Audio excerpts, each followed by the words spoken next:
Sobrang nakaka-proud. Ako na nasa elementary. Mas nakakatakot yung ngayon. Ito na, dumating na yung dream ko, which is, of course, Shake, Rattle, and Roll. Hindi pa masyadong pulido yung special effect.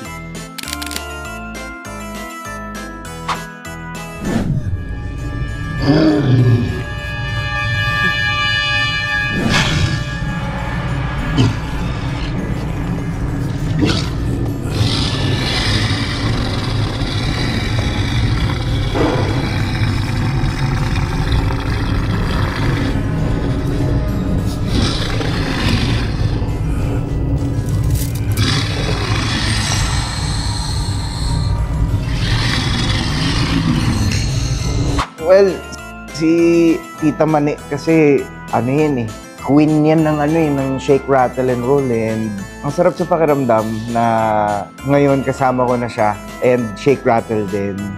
Si Tita Mane, palagi kaming nagkakasalubong niyan sa mga event, pero actually this is our first time na working together at sobrang nakaka-proud kasi dati fan lang ako ng Shake, Rattle, and Roll, ngayon kasama na ako dito sa Nicole.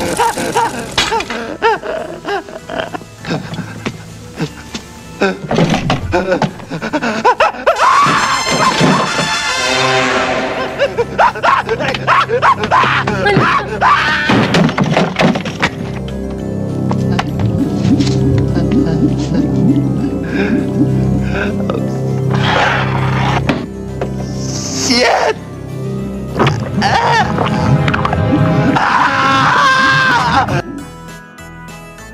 Okay. Nung napanood, familiar po ako dyan, napanood ko na po yun. Nung napanood ko po yun before, which is way back pa po, siguro mga 8, mga 9, basta ano pa po ako na nasa elementary, natakot na po ako sa mga toilet nung nangyari, nung napanood ko po yun. Like kapag iihi po ako, pag nag-ano po ako, gumaganon po muna ako sa toilet. Tapos minsan pa nga pipigilan ko po kasi feeling ko may lalabas. Nag-trend po yun Napanood ko po yan kaya nag-flashback lang po ako. Baka mamaya hindi na naman po ako pumunta sa CR. Kasi yun, isa po yun sa naging phobia ko before dahil nga po dyan sa video po na yun.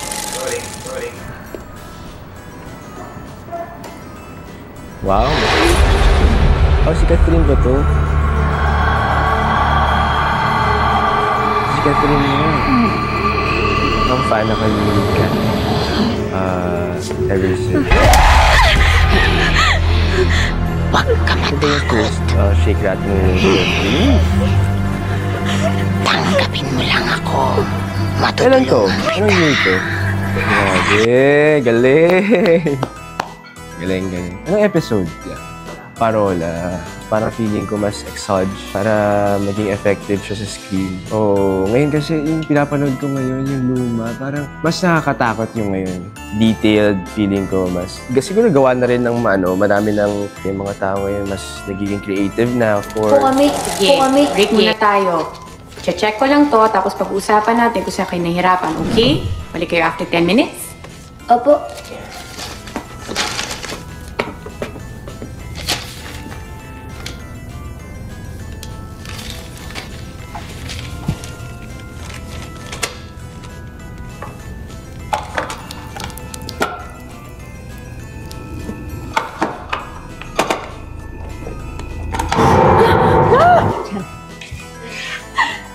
Of course, childhood dream come true. And I think that before that, nagmamanifest talaga ako. Gusto ko gumawa ng horror movie. And then, at wala pang 1 year, eto na, dumating na yung dream ko, which is, of course, Shake, Rattle, and Roll. Kasi pag sinabi mo horror movie ng Pilipinas, Shake, Rattle, and Roll lang ang tumatatak talaga sa isip ko. Kasi yearly yun It's not parang one movie, tapos next, marami siyang, di ba, different movies. So marami siyang, ilan na nga lahat? So meron 17. So meron na siyang 17 movies, di ba? So talagang ever since, you can always watch it every year and iba-iba. Hindi ka magsasawa talaga sa kwento.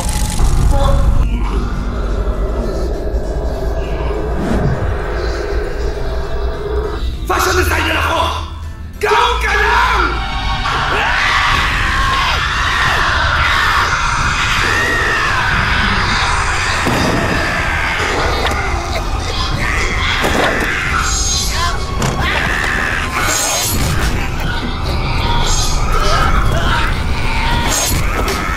Wow, death scene ni Sweet, no? Bata pa ni Sweet Lapus nun. Pero, yeah, good death scene. Special effects. Hindi pa masyadong pulido yung special effects during those days, pero makita mo dito, ang linis ng pagkakagawa. Kita-kits sa December 25!